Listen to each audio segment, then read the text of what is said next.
Hello?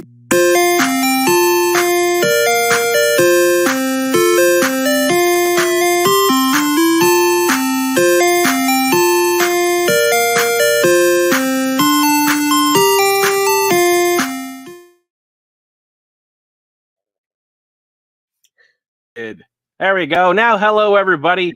It is Thursday night, and you know what that means? It's time to talk WandaVision. We are going to be talking about the 7th episode of WandaVision. So allow me to go ahead and introduce my my co-partners for this evening. I've got BitOfRits and AllThatPat. How you both doing tonight? Great. Woo, woo, woo, woo. Fantabulous. I think I was at this point she's doing it on purpose. I'm doing what on purpose? The great. Oh. Because then he usually goes, come on, we got to bump it up, bump it up. We need to get air horns. There you go. I'm balancing out his excitement. There you okay. The yin to the yang. I get that. I get that. Gotta keep me level. Yeah, you can't have too many hype men in the room. Wah, wah, wah, wah. Right? One of those things. Yep. So, all righty. Well, we are here going to be talking about WandaVision episode 7. Title this week was called Breaking the Fourth Wall. I am talking to you, Internet. Breaking the Fourth Wall. So I am Lord Cash. As I mentioned, I'm being joined by BitOfRits and AllThatPat. And this week's episode was really, really good. I say that not to be, surprised or shocker, because outside of one episode out of 7, I've thoroughly enjoyed this entire series. I've enjoyed every single episode. It has kept me on the edge of my seat, moving forward, progressing that storyline ever so nicely. And this episode delivered just as much.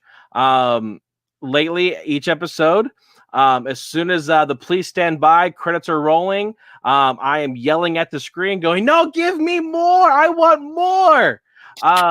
And I know it's an addiction, man. And they keep me coming back every week. They know how to do it. They know what they're doing. And I feel this week was no different. A nice little cliffhanger at the end. We'll talk about that a little bit later. But that's how I enjoyed this episode. What about the two of you? What was your thoughts and opinions? Kind of the general basis of the episode before we dive in. Hated it. I knew it. No, it was very good. Yeah, no, I definitely think we both really enjoyed it. And we both said it felt like it went so fast because there was a lot going on, a lot unveiled. And it was also very amusing since it had, that I guess the fourth wall thing, but like how it's like a modern family. Like I almost feel like I don't even need a storyline. I just want to see them in different genres and years of these shows, and like I just get such a kick out of it. Right. And like it's like funny because it's almost like things I don't think about, like, but then when I see it, I'm like, oh, that's so like, this show or that show or this, that's so 90s or whatever. Yep. Yeah, it definitely encapsulated the 2010 time frame where you did have those shows that were very much the mockumentary style show. Your The Office, Modern Family, Parks and Rec, various other shows like that. This really, grasped the essence of those. Yeah, even like not a big thing, but like right in the beginning, Wanda's like talking to the camera, and she throws back to like, when she destroyed all of the vehicles, and just like a Modern Family or an Office, even that like switch over to the cut, it was so sharp and loud, and I feel like they do that on those other shows too, because it was like, so what I did that today, I was like, no, this stuff like blowing up, and it just right.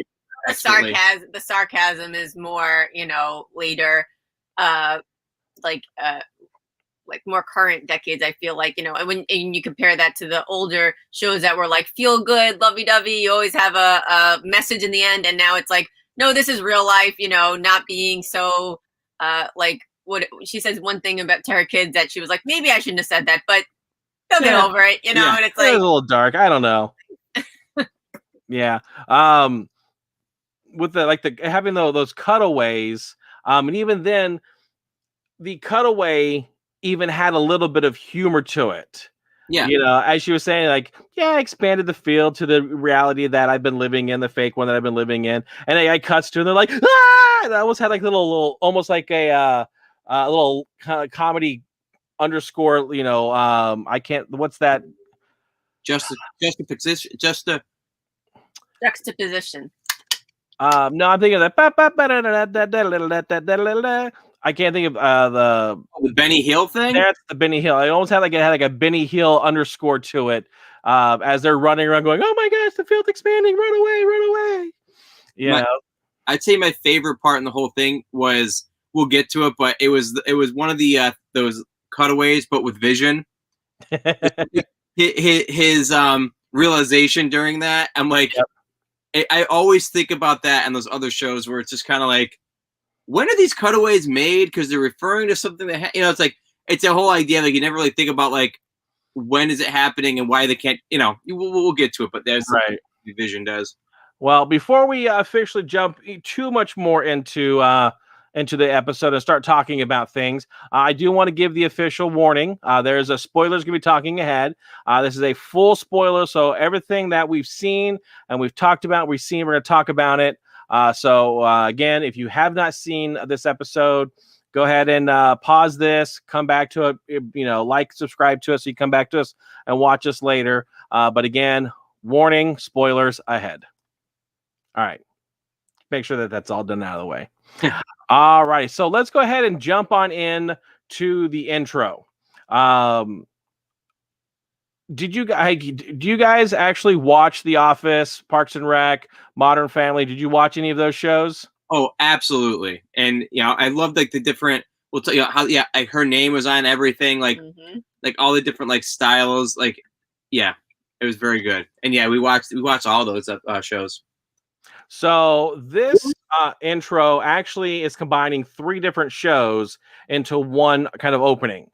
So very much, the opening right here is very much with the title that's your Modern Family, and then of course the Wanda going from one scene to the next. That's off of another show called Happy Endings. Okay.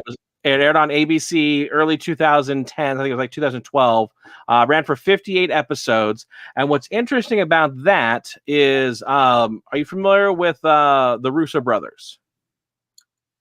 The Russo brothers? Yeah, Joe Russo, and I'm blanking on the other guy's name. Not Rusev. Yeah, I know, right? Russo. Famous Canadian juggling team, correct? I think they may have, but before they got into that, they have been a big director for the Marvel Cinematic Universe. They really took a step out in Civil War, Winter Soldier, and then they also directed the last 2 Avengers movies, Infinity War and Endgame. Really? They were also part of the creative team behind, and I just blanked on the name. It was the Community. Okay, all right. So they were big on that as well.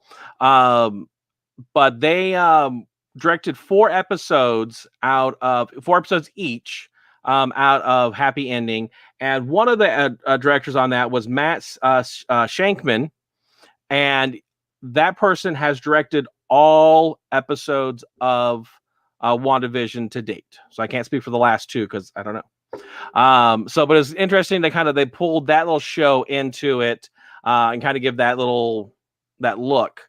Then of course the music was very much a The Office sound. So I thought that was really, really cool.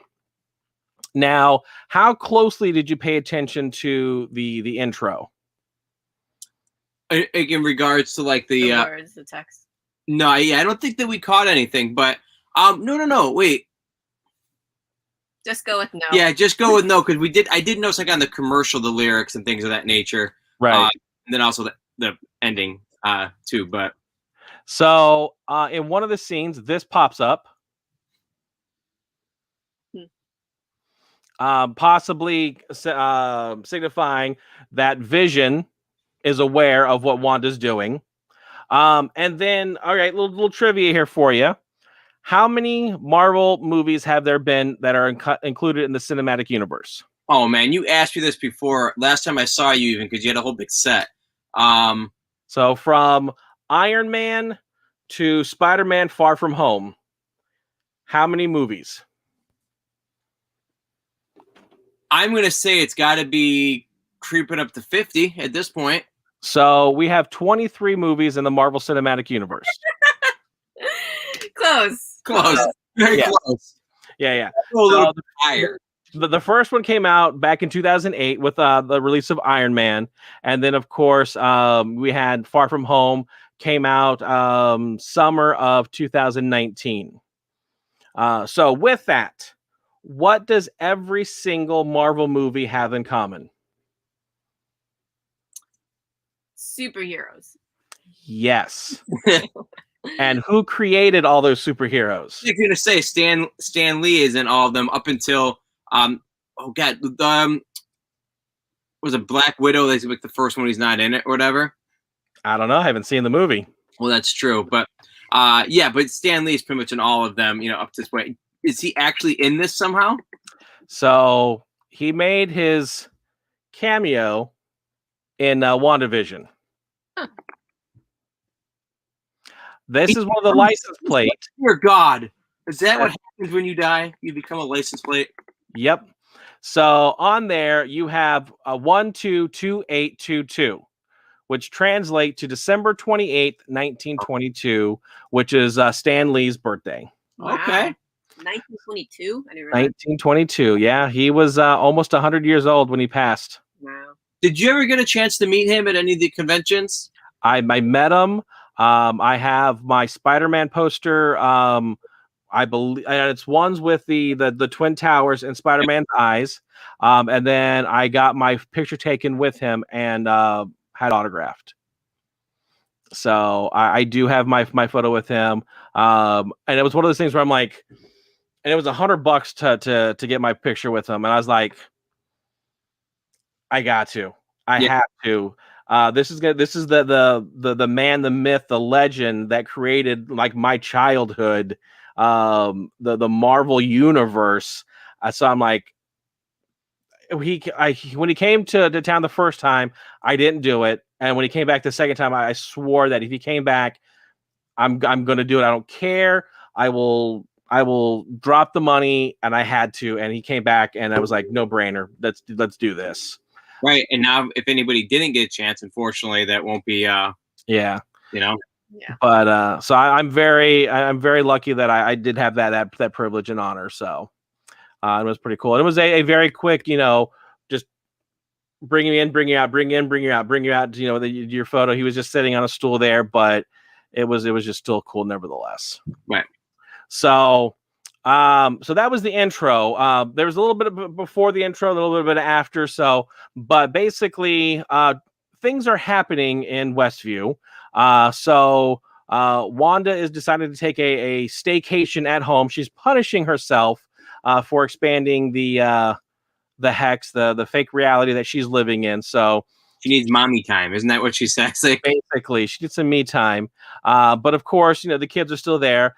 They run up to the room and they're like, something's not right. The game that we're playing, it's not working quite right. And what's great is if you look at the games, it looks like they're playing almost like a Wii controller.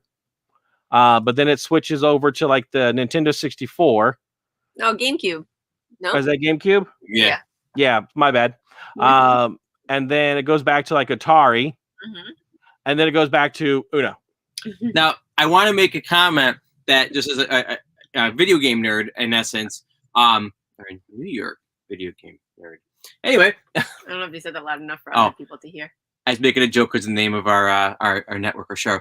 But anyway, bottom line is the era of the show that came out, right, was the Modern Family came out in the mid 2000s. I found it interesting that they went with the Wii that they were playing with as being the new thing, because technically it would be the Switch or the PS4 or Xbox One. They didn't go for the current. They want to actually still put it in the time of where it should have been starting. Yeah, absolutely. That's a great thought that they put into it. It was like, okay, well, this came out in the early 2010s. The Wii U was big popular then. I think that might have been like a Wii U controller. It almost looked like. But I'll throw it up. They are playing that one. One of our we have a couple people watching. I want to say thank you for watching. One of our watchers right now is beginning to wonder if Tommy and Billy are even real. Well, that is an interesting question because they based on possible comic book lore that's actually being pulled from, they are actually being manifested from a certain big baddie that we may or may not get in this episode. And at one point of this episode, we no longer see the kids anymore. So we don't know if something happened to them. And when we get to that point, we'll kind of talk about that a little bit more. But yeah, I think they are real on some level, just because of the fact that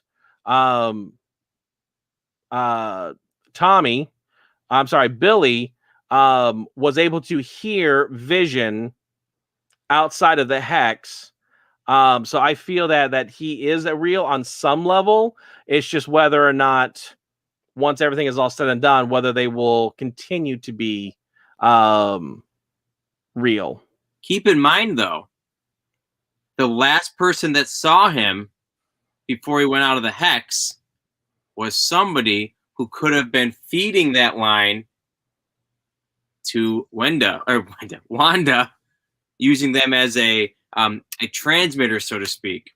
Possibly, yeah. So, well, we'll see how that all plays out. Sorry. Oh, a very insightful spoiler that I figured I'd share before we move on. Thank you for sharing. That's the synopsis of this episode. Yes. Things happen. People were revealed. Things are also going to happen again. Gotcha. Yes, things are. So one of the things that have carried over from episode 1 all the way through to now is those daggum hex bubbles. So on the comforter that Wanda's hiding under, you still can see like the hexes on those, the hexagon shapes. So I thought that was confusing. They even incorporated into that. And actually, that's a nice little comforter there. I wouldn't mind, having that. I was thinking the same thing. I'm like, that looks comfy. I want a new comforter. Yeah, I'm like, if you can be lying in bed just looking like that, sleeping away, yeah, sure, why not? That looks like a comfortable. Lord Cash, you could pull that outfit off. I mean, honestly. I probably could.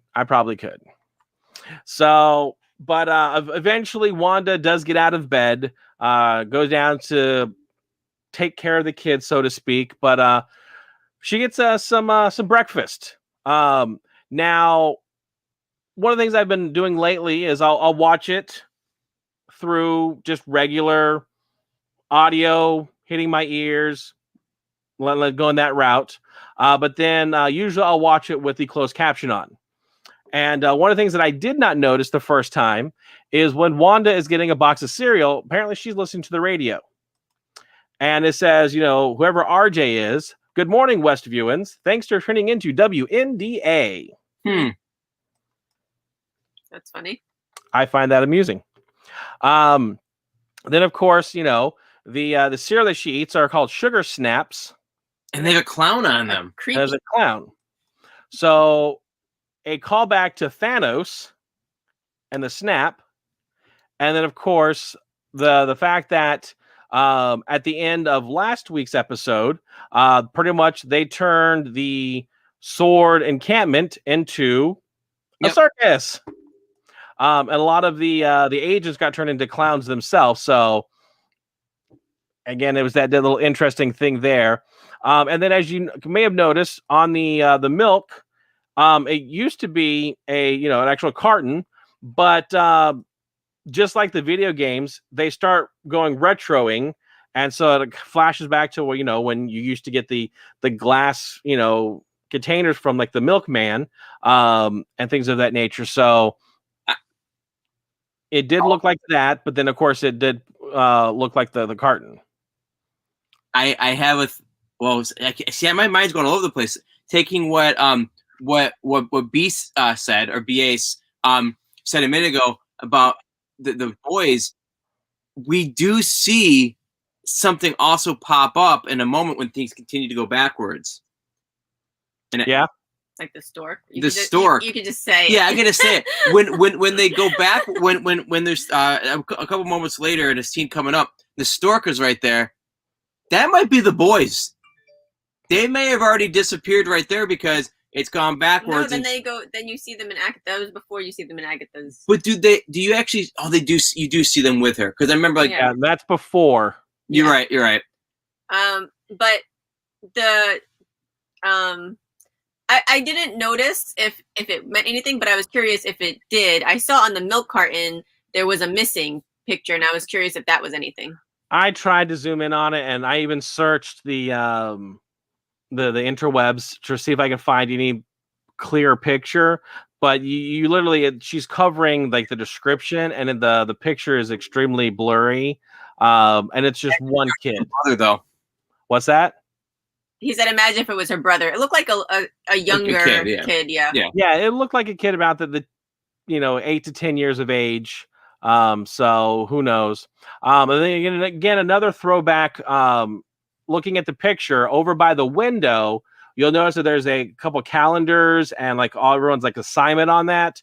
That's a very throwback to Claire from Modern Family, where she had all the kids, assignments and chores and assignments all on the calendar broken down. So I thought that was a little interesting.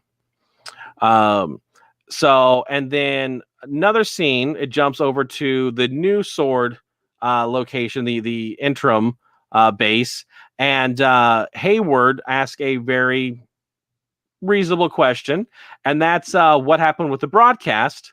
And then the lady that was with him when they were breaking away, dead air, the signal is gone. So WandaVision, as the internal show, officially has been canceled, apparently. So we only got up to, like I say, we got the Halloween episode was the last episode that officially aired. And even then, up to a point, it got cut off. And then, of course, as I mentioned, the old base got turned into a circus. And of course, you have the one guy that comes up to talk to Vision and is like, "Hey, you must be one of the new clowns. Good thing you're already in makeup. Let's go ahead. You're working with the escape artist." And this is when we actually get to find out what Darcy, her persona, got changed into. Not a waitress. What's that? Not a waitress. I know that was the guess. Not a waitress. And the poster that I showed that AllThatPat did not want to see. I guess they're doing all of them in this way, because I even saw one for Jimmy Woo. And basically, they're kind of a TV advertisement. So I thought she was going to be working at like a Best Buy or something. Right. But Darcy is actually chained up to the front of a truck, which is pretty much reminiscent of how her character was when it was, absorbed by the hack. She was handcuffed to a truck, and so it was kind of taken into photo. I was going to wonder if you said the same thing that you're saying. Yeah, she was handcuffed, and so the Hex interpret her as an escape artist. So then Vision, of course, came over to talk with her, and it almost sounded like he was kind of flirting with her, coming on to her, like, "We had that moment, we caught eyes, you looked at me, we had that moment, no?" And she just like snap, and just like she breaks out of it, and she's like, "I'm done with you," which I thought was amusing. And of course, that like sarcastic kind of humor, or like there's a lot of shows where the female characters are just like very straightforward compared to maybe older TV shows. Yeah. So of course they have that moment where he tries to go chase after her. It's like, "Hey, we actually know each other."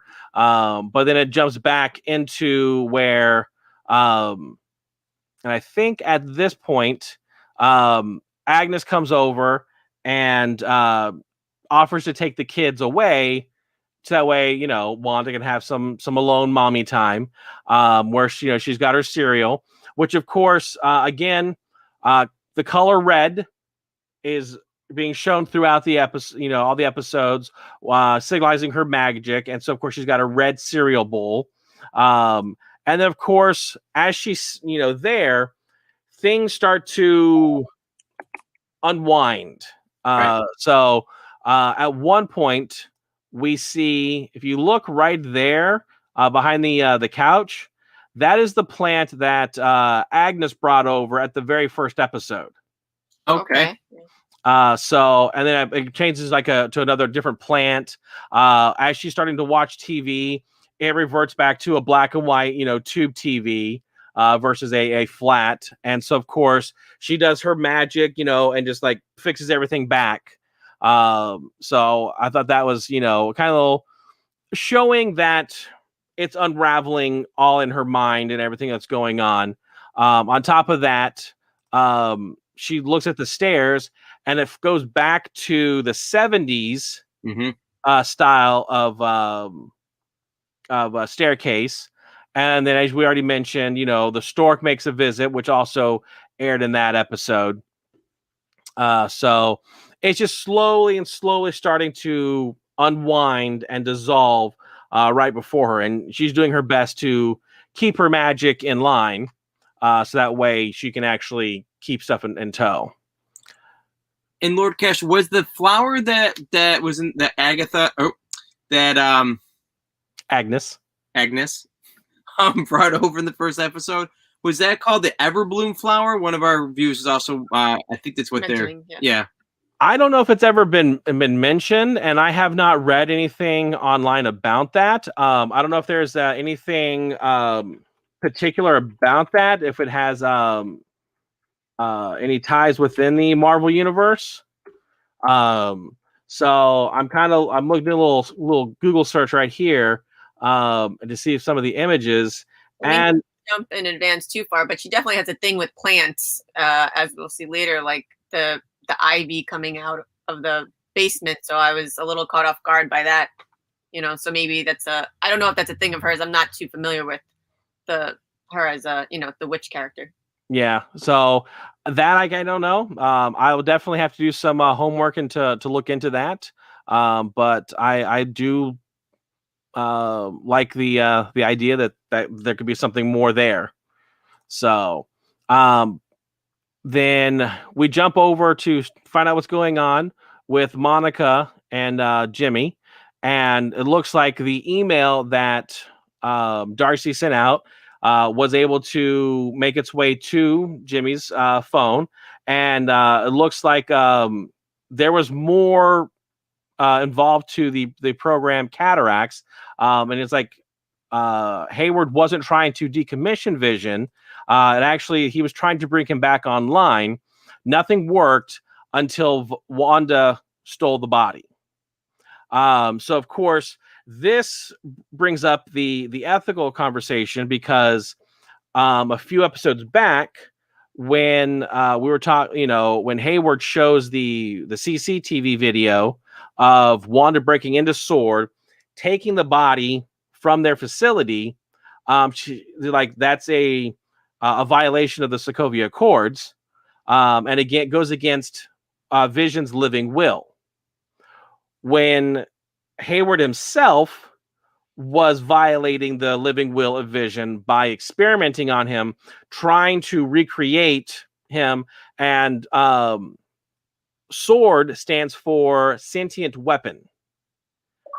So the fact that Vision is sentient, I think that's one of the reasons why they did change it from like secret weapon to to sentient weapon in the acronym of SWORD. So that was an interesting thing, how that kind of is going to be playing into something, and finding out truly what does cataract mean and how does that play into effect. So just back real quick. Lisa's saying Agatha brought flowers and used lavender spray. In the comics, she's associated with a flower called the Wundagore Everbloom that grows in her yard. So possibly a connection there. Hey, I like it. I like it. Yeah, I remember the lavender to help to soothe the babies. And then of course right after that, boom, they're now 5 years old. So maybe she had a little hand in aging them up a little bit. Right, right. And then of course they aged themselves up when they couldn't have the dog. So Which that poor dog. We'll yeah. get to We'll get to that. I'm not ready yet. But good news.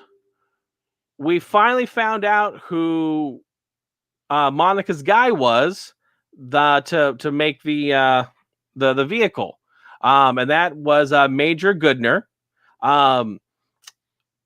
And they created this vehicle that looked like kind of a big tank with a flatbed with all the ingredients that Monica asked for. Not legal though. There's no way. But my thing though, I don't believe that was the guy. or gal. Well, that's the thing is more than once she referred to the person as a guy. Mm-hmm. And I don't think that she was doing it in the vernacular slang of just kind of like the general pronoun. I do think that there is a guy, a man that that she was contacting with, and then he sent Goodner to, since she actually, they have a relationship together, to present this. So I still feel that the guy is still going to show up, and maybe in tomorrow's episode. And we had some theories on that recently too, and it looks like we also have some come from there that might be Reed Richards of the Fantastic Four, or also Hank, McCoy. Yeah. I don't know if we're gonna further go down that X-Men route with having Hank show up. I would say more Hank Pym than Hank McCoy. And based on the tweet from the showrunner, I just don't see, unless it's a red herring, they're just saying no when really it means yes, that we're going to get that Fantastic Four introduction. You ready? Go for it. That would be a stretch. Wow. 3 weeks in a row I've been able to do that joke. I thought it was fantastic. That's what you were going to go with. Well, it would be fantastic if it happened. Mm-hmm. Yeah. I need a little board. I can just check it off every time I use that joke. Yeah, maybe we'll get to 4 times. That would be. I was just getting ready to go. I'm like, I'll make sure I set you up next week so we can have a fantastic joke 4 times in a row. Yes. I love it. You both. So, so Captain Monica gets into the vehicle and makes her way towards the Hex. With that, she's supposedly supposed to just slide in right like butter. However, the Hex has different things. It actually starts eating it. She's able to hop out, and it just takes it and just goes bleh, and just spits it out. Then, of course, going through the Hex, even that little much has caused it to change. So you've got a half like a van and then half the tank. It's at this moment that Monica looks back at Jimmy, and she's like, I'm going to do it. And Jimmy's like, don't you do it. Don't you do it. But, of course, she's like, I can do it. And she just runs and starts going through the Hex. Now, again, I threw up the closed caption here because there's a lot of stuff going on, so you may not have heard all the dialogue that was going through when she was going through the Hex. So right off the bat, you hear her mom saying, "No, I can't leave Monica." And I don't know if this is referencing back to Captain Marvel, the movie from that took place in the 90s. Then it's like you hear her, young Monica, "Mommy, it's okay. I can stay with Grandma and Pop." Now, what's interesting here, if you look at the imagery, she's kind of split up into 4 different, suits.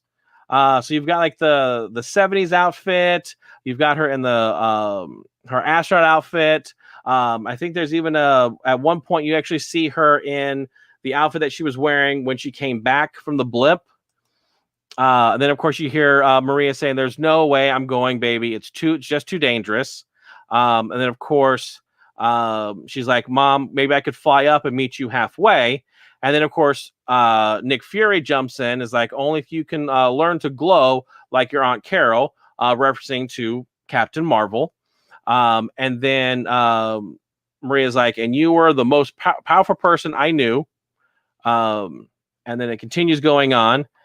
You hear Dr. Harley, who was there to talk to Monica right when she came out of the blip. And if you actually, I think that in the left-hand side is actually her as a, I don't know if that's her as a young child or if that's when she kind of came out of the blip. It's hard to kind of tell with the merging of faces. But Dr. Harley was like, "Your mom, she died, honey." So that was kind of, going back to that moment. And then, you hear Wu saying she was truly an inspiration. And then like, "Your mom's lucky," Carol, referring to Carol Danvers, Captain Marvel. And then she says, when they were handing out kids, they gave her the toughest one," referring to Lieutenant Trouble. Now, at this point, she's really pushing through, and something happens. If you look at this photo, you'll notice her eyes change color. So you get that nice teal blue going through, and she busts through. This is one of two superhero poses. When if you're familiar with Deadpool, he always makes the comment about, someone's a superhero when they fall and they land in the 3-point superhero pose. Yeah. So here she's done it. So she's officially made the transformation to superhero. We still have to figure out exactly what's going on, because not only that, with her eyes, she's able to look around, and now she can see the energy spectrums all around. Can you imagine if that was your normal eyesight, though? It'd be trippy. Yeah, it'd be kind of cool. You get used to it pretty quickly. Yeah. But yeah, that is basically what happened with her as she went through the hex. Now we have a question from a viewer. Absolutely. Do you think that she had powers before going into the hex for the third time? She did survive an encounter with Wanda. She got tossed. She's the only one that seems to be able to, talk to her safely. There are a couple of things that might lead to that, that she's able even to bust through to begin with. Right. Because nobody else could. I don't think that she did have the powers before going through the first time. I do believe that her encounter being sucked through it may have had a hand in it, but I do think that more importantly, at the end of episode 3/4, when Geraldine is evicted from Westview, because Wanda's magic is around her and being expelled through the hex, I think a combination of those is what has changed her molecular structure, which is why when last week we saw that Hayward had her blood results that were missing when she came back out of the hex. So I do think that the hex and Wanda's magic is what has made the transformation. And that she's gone through a third time, that transformation is officially complete. So that's my opinion, my theory. Now someone else has a theory, and that is Vision. Do we have no more questions? Nope. All right, cool. I want to make sure. I want to jump ahead. There's more questions. He wasn't sure what that was. Continue. Sorry. So Vision, he's got some theories. So as he's talking with Darcy, which let me go ahead and change this because something very important happened that I did not mention, and that is Vision actually awokened Darcy's character. So she actually knows what's going on. And in fact, it's like, part of me secretly wanted a guest spot on the show, but not like this. And I thought that was amusing.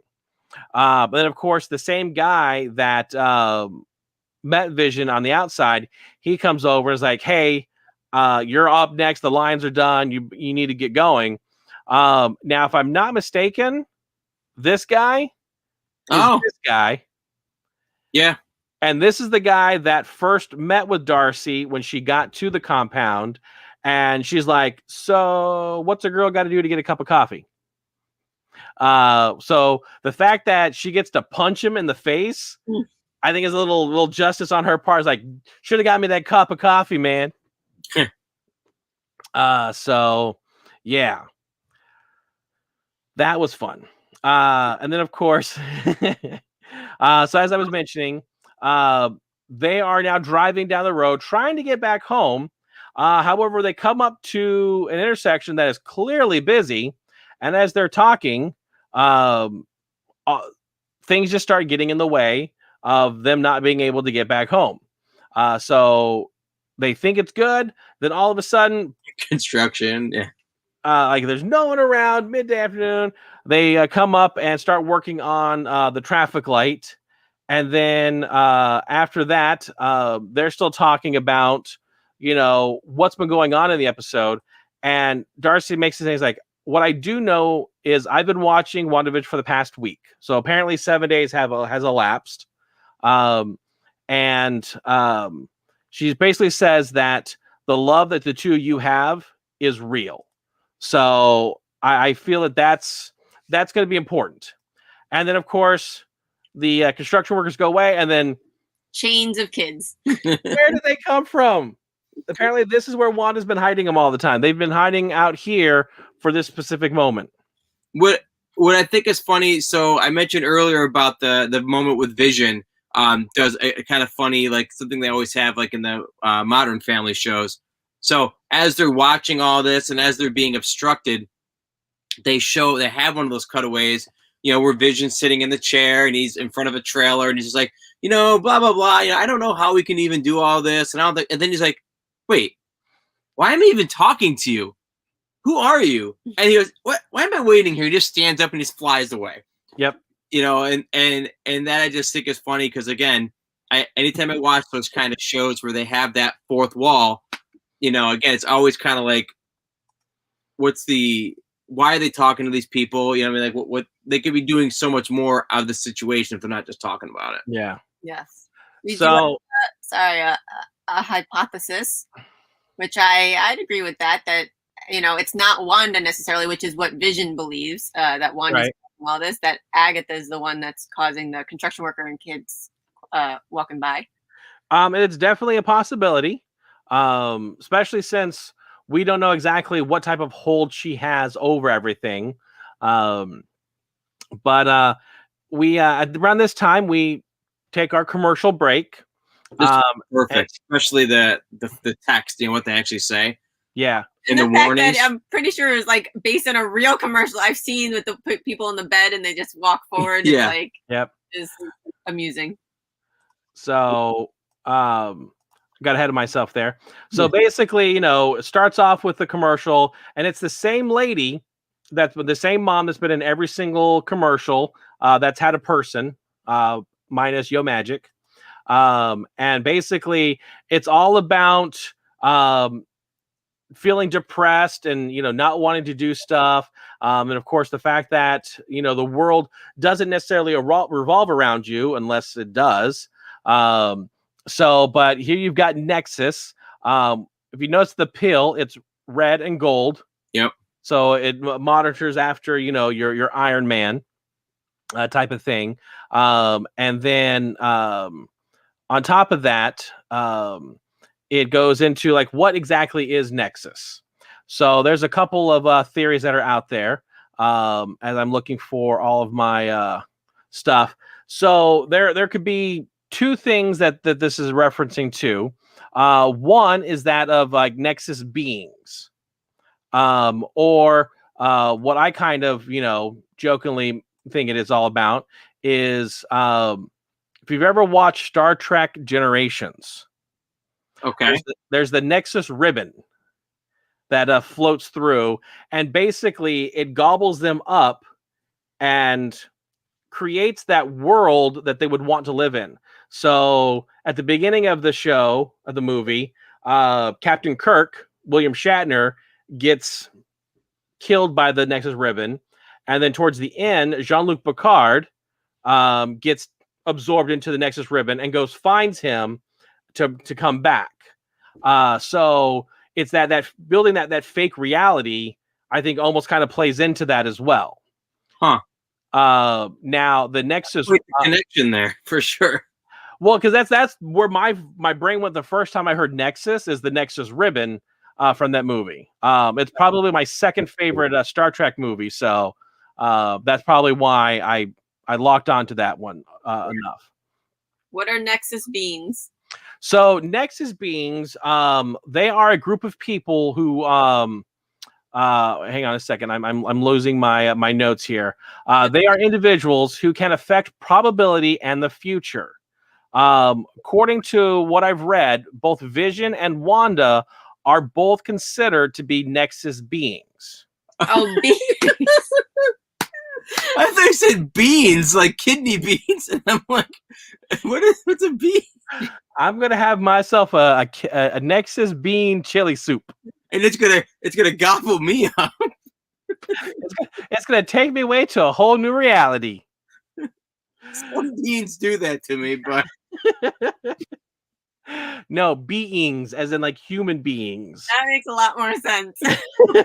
Sorry, my pronunciation may be lacking there. He looked at me and he whispered beans. I'm like, I don't know. Okay. All right, next. So now the Nexus beings are closely watched by another government group called the Time Variance Authority, or TVA. Now, what's important about that is, I'm going to take another little screenshot and jump ahead. On June 11th, we are getting another Disney Plus Marvel series featuring Loki. And if you look at the jumpsuit he's wearing, it has the initials TVA. So I have a feeling that this may play into the Time Variance Authority. I think that's just a little nod to the show that's coming up in the near future. So, but of course, what are some, if you are feeling down, then of course, I actually had it already in the video slide. Go to your pharmacist, go to your doctor, get the prescribed the next that you may need. You have various side effects of possibly more depression. Yeah. So that was highly amusing, that basically saying, the world doesn't revolve around you, or does it? So this is probably one of my more favorite commercials, just because of how spot on accurate, with all of the, drug commercials that are out on the, TV right now. It was just spot on. So, but then we come back from commercial break and we find out that Billy and Tommy are sitting over at Agatha, and Billy really likes over there because you're quiet, Agnes, on the inside. And that kind of has a callback, because when Wanda is in bed, Billy makes the comment that his head is full of voices and he doesn't like it. It's too loud. And that's basically because his power is that empath. And so he's hearing everyone in the town. But over at Agnes, it's her thoughts aren't coming through to him. Right. If you see, she's really freaked out by that. Like, she keeps kind of looking at him like she's caught off guard by that. Yeah. So, presumably she knows that they have some sort of powers because they were able to age themselves. I don't know if she realizes what their newer powers are. Like, has she seen Timmy running, or Billy doing anything. I don't, like I guess he reads minds, but you know what I mean. Right. So know that she's aware of their their newer powers. Well, I would imagine so, simply because realistically, she knows the whole thing with the brother, and the brother was one that was running around with him, and that like Wanda's brother. No, I understand. Yeah. I mean, Yeah. it's possible. As far as storyline goes, they have not shown their powers in front of Agnes, because when they were developing their powers, she was over off Ellis Avenue talking with Vision when that sequence happened. Right. Now, of course, as we're going to allude to something later, Agnes has more knowledge than we previously thought. So with that, there's a good possibility that she does know. And again, since it has not been revealed yet, it's all part of the show. So then Monica has now made it into the hex. Wanda's at home by herself. She decides to take some medicine. And I even had to look into the bottle that she's taking medicine from. I swore it was like a bottle of Nexus. But the first letter kind of has almost like a swirl. I almost want to think it's like Wanda pills. Right. It looks like a W almost on it. But she's taking some medicine. Monica bursts through the door and starts, talking to her, trying to inform her about what's going on, that it's actually, Vision is, we're here to protect Vision. And it's all about Hayward. And of course, that really sends her over the edge. She uses magic and throws her kind of outside in the sky. My apologies. And we're gonna Bill. Like, you again. Sorry, my computer just glitched. You're fine. That's my excuse. Got Wandanized. So she's using her magic, making her float in the air. Then of course gets mad and just like drops to the ground. And here's our second one where she has her superhero pose. And in fact, the energy actually like goes up off of her. So it's really interesting. Got the eyes lit up and everything. Tries to go have a conversation with Wanda, but Agnes sees her from the next door, comes over, is like, I'm sorry, lady, you've overstayed your welcome. You need to get out of here. You need to leave Wanda alone. Protecting her from, Monica. And is like, you need to drop the hex. And she's like, no, I'm not going to do it. So definitely trying to stay there and protect. What a day! What? You just saw the pill picture again. Look, what a day! So I didn't really see him in the slideshow, but one of our viewers asking, anyone think the mailman is suspicious because he's just standing there watching as all is unfolded, not really reacting, just watching. Well, there was several people that were there, not just the mailman. You actually do get to see it. One thing I was going to mention: what company does he work for? FedEx? No. Is it Presto? Presto, which again is very much a wizard witch kind of word that they use. So I thought that was amusing. But basically, like, as Monica's in the air, not only do you have the mailman or the FedEx guy there, Presto guy, but Dottie, even herself, is kind of like, as she's tending to her award-winning roses, she kind of like stops to look out to see what's going on. But I ain't getting involved. This is not my business. It's kind of that. So, but yeah, I don't know if there's anything up with the mailman. But basically he's evolved through the time. He was the mail carrier from like the 50s, 60s, and so now he's doing your Amazon, FedEx. Yeah, he's about to retire, I'm sure, because he's been on the force for about 60 years now. It looks good too. Looks good.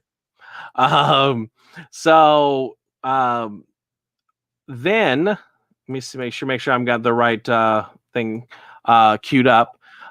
So then Wanda goes over to Agnes's house, and she starts getting the creepy vibes.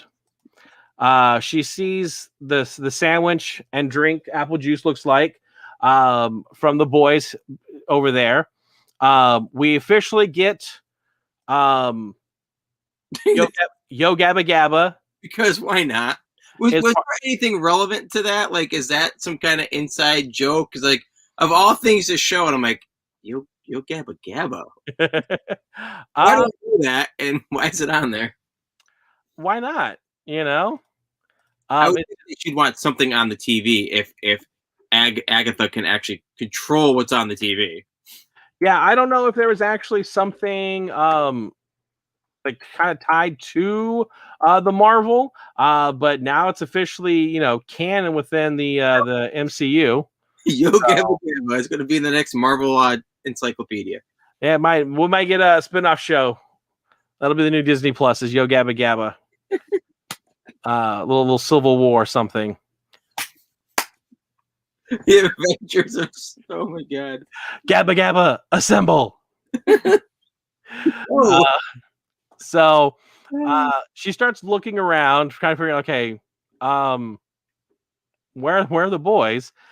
She looks over at the window, and I feel like this is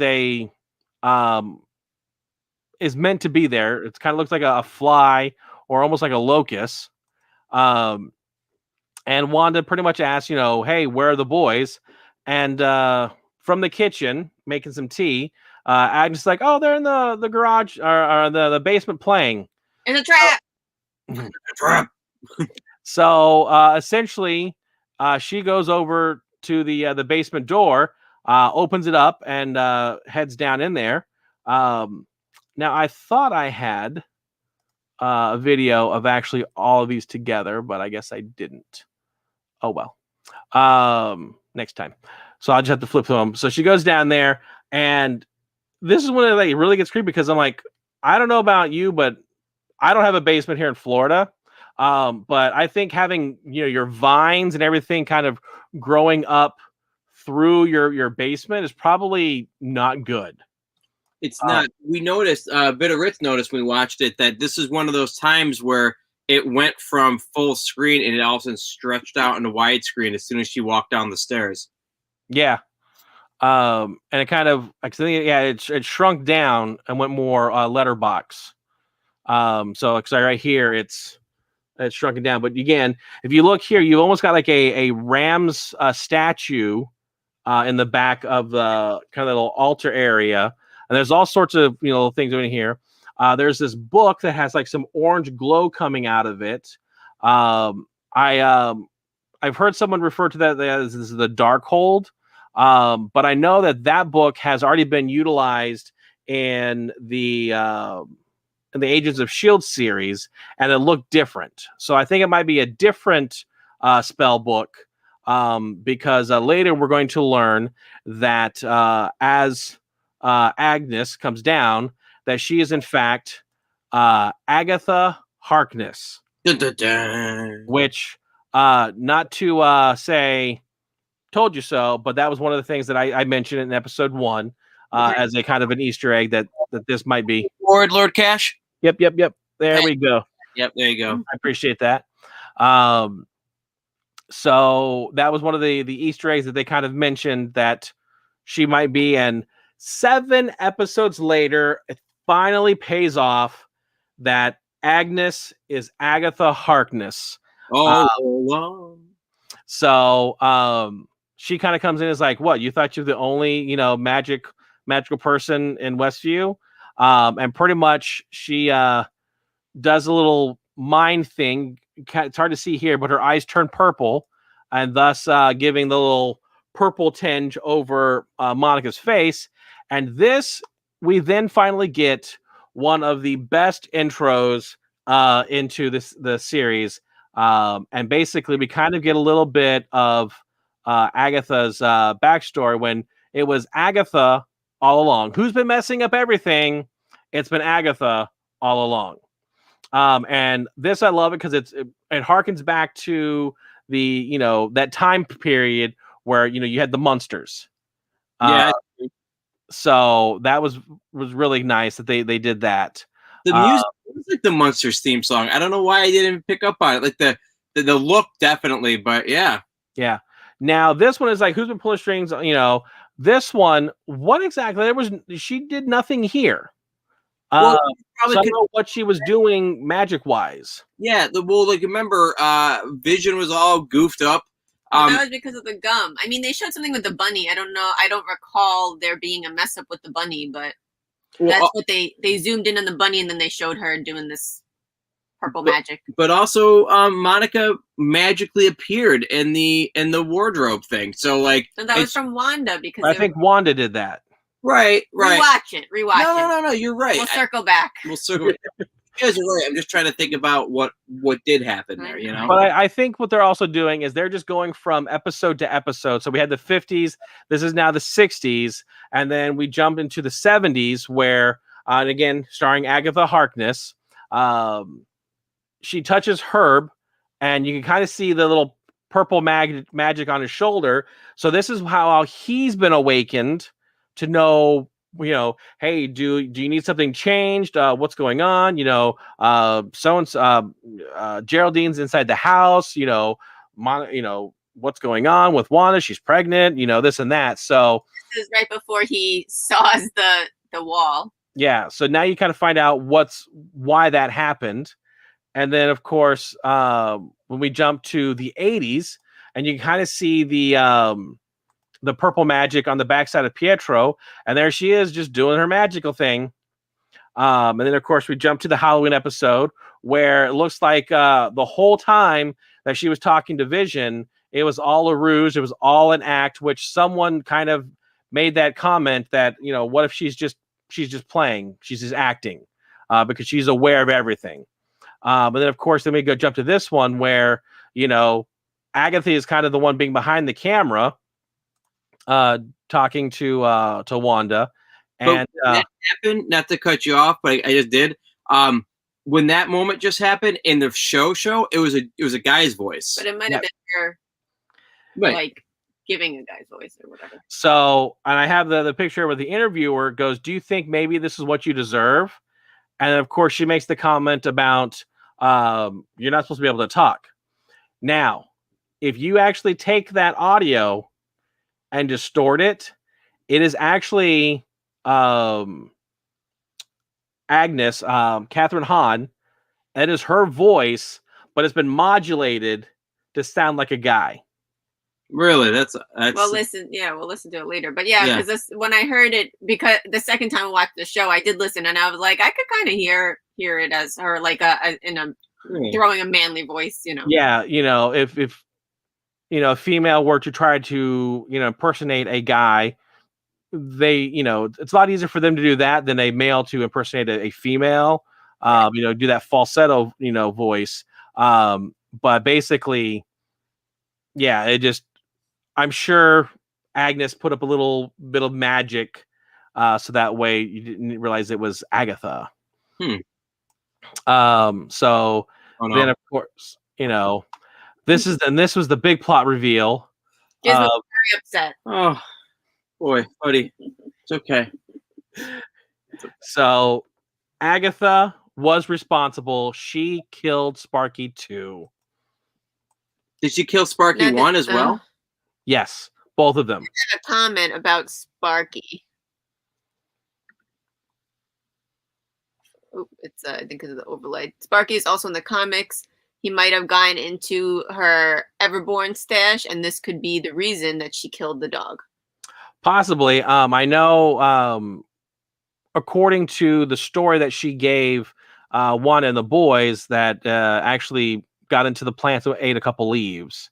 So depending on what type of plants were around, I know in the comics, technically Sparky was an android dog. Huh. That Vision and his synthoid family had. Oh, how funny. So he actually had a separate family that was all synthoids. And they had oh man. Yeah, he was 2-time and had another family in another city. Wait, so he had double vision? Exactly. Huh? Yeah. So yeah, like I said, that was the big reveal, that it was Agnes all along, and then right after that, boom, credits hold. And that was the end of the episode. Or was it? Or was it? So here it's been 6 episodes. They have not given us any post-credit scenes like Marvel does. And finally, after on the 7th episode, they decided to give us a little post-credit. So of course, it shows Monica looking in through the windows, trying to find to see what, if she can see a water thing. Finds the little cellar, opens it up, and looks down it.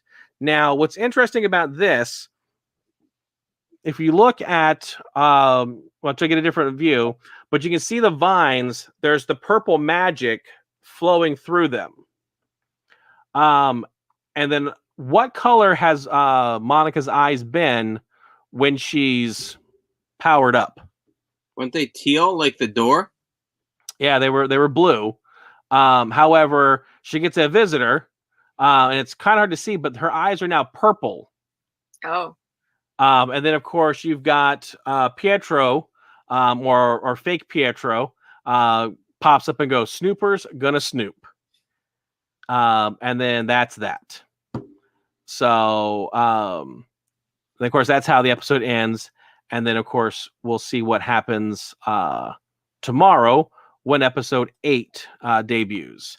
I am excited. A little on the sad side because there's only 2 more episodes left.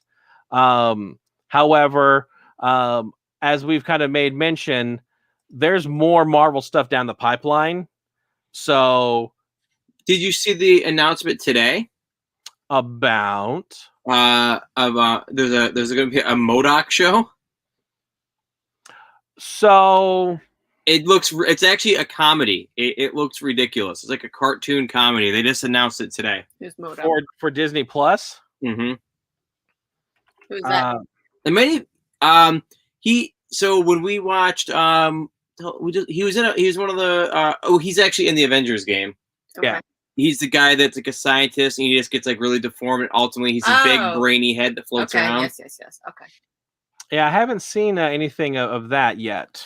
Yeah, it literally got announced this afternoon, and so like there's like a 2-minute trailer, and it's like it looks almost like an animated like robot chicken, believe it or not.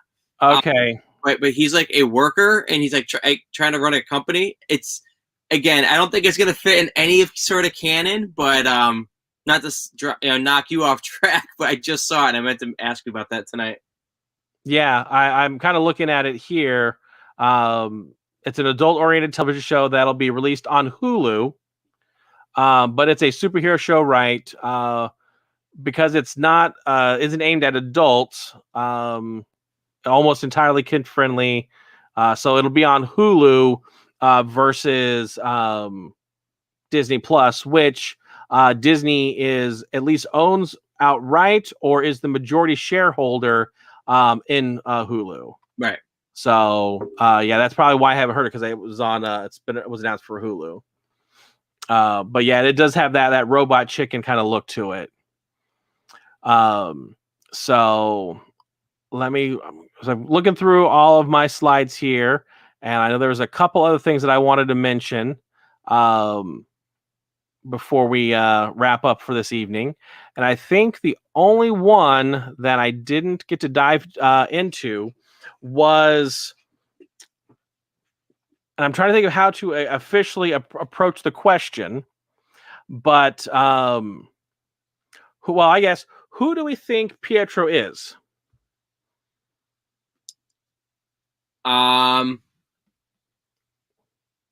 trying to think of what characters that could even fit, that could take shapes. I mean, you know what I mean? But I mean, we had mentioned the whole Mephisto thing before. Right. Like, does Mephisto have any kind of history of working with Agatha Harkness? Oh, yeah. Okay.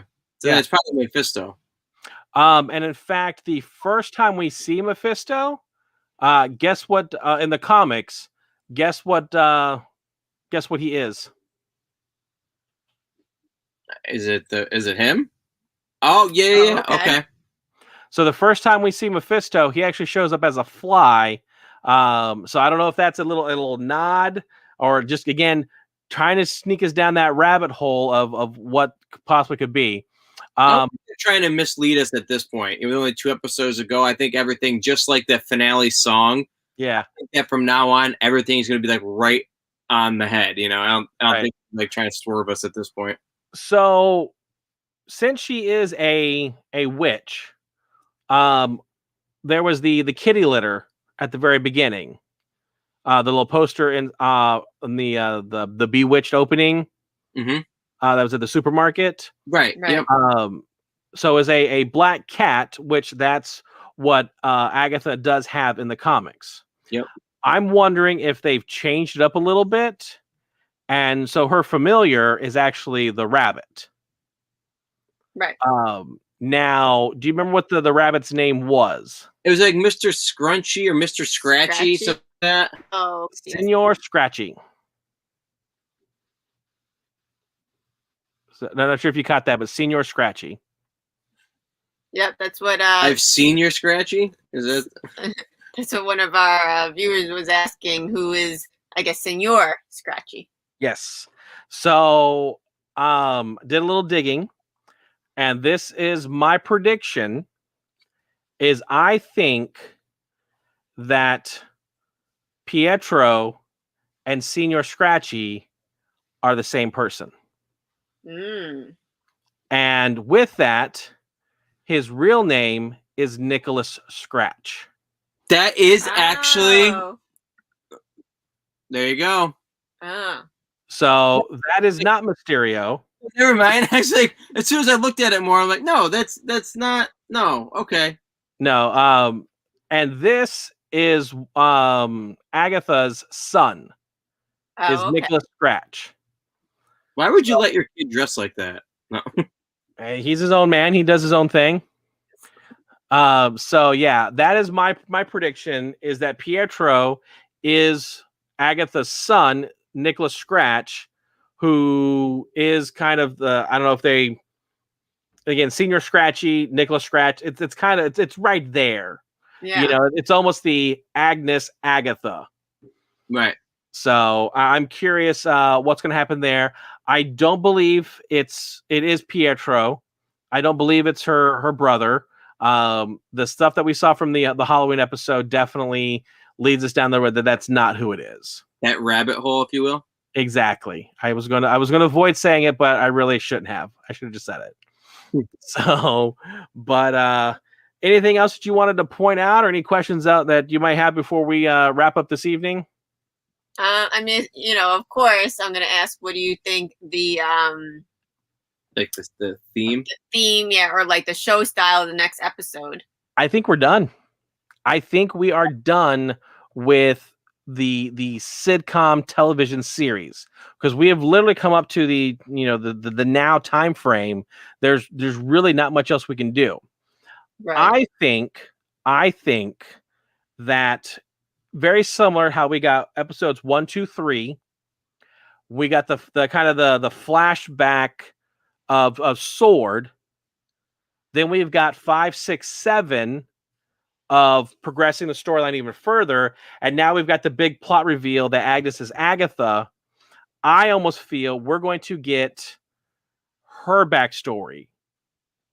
So we're gonna because here's the other thing. According to Marvel Comics, Agatha has been around since the 1600s. Wow. Let's play a little history game here. AllThatPat. Okie dokie. When is according to history, when did the Salem witch trials start? I think it was like the 1690s. Do you remember what date? 1692. What month and day? Date. Month and day? Yes. March 4th. It was a Wednesday. It was overcast. You're about 3 months off. June 2nd. I'm now going to ask you another question, WandaVision based. 42.